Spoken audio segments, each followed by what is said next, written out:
Praise the lord. ప్రభు అయిన దేవుని వాక్యాన్ని చదువుకొని ప్రభు మహిమను పొందుకుందాము. దయచేసి పరిశుద్ధ గ్రంథం తీయండి.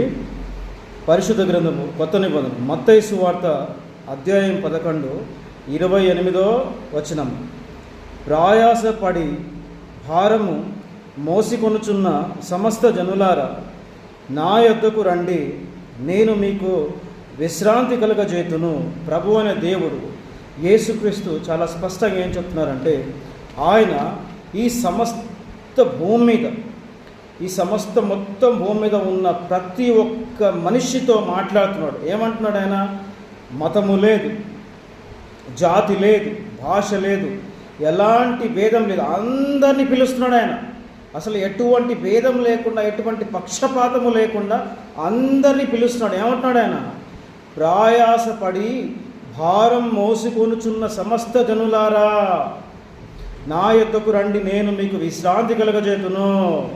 భారము మోసుకొనుచున్న అంటే ఈ భూమి మీద ఎవరైతే మనుషులు నేను శ్రమ పడుతున్నాను, కష్టపడుతున్నాను, బాధపడుతున్నాను, అయినా సరే నా జీవితంలో నాకు విశ్రాంతి లేదు, అయ్యో నా పాపము నాకు మనశ్శాంతి చేస్తుంది, నాకు అసలు మనశ్శాంతి లేదు, నాకు అసలు విశ్రాంతి లేదు అని మీరు బాధపడుతున్నారు.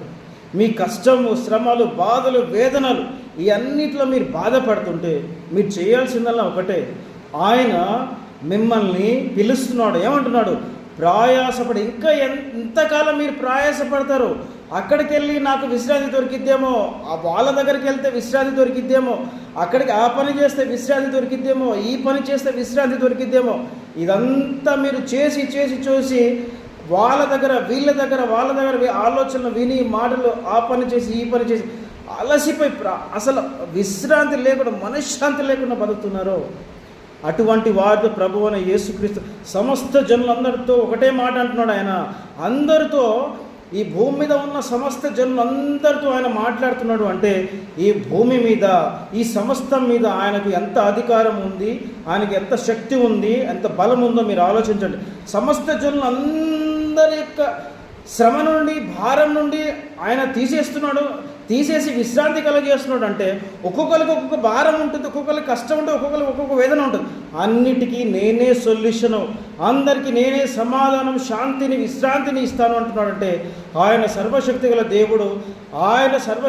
దేవుడు, ఆయనకు ఉన్న జ్ఞానము మహా గొప్పది, ఆయన ఏదైనా చేయగల సమర్థుడు అనే విషయము ఈ వాక్యం ద్వారా మనం అర్థం చేసుకోవాలి. కాబట్టి మీరు ప్రభు అయిన యేసుక్రీస్తు గారిని ఆశ్రయించండి.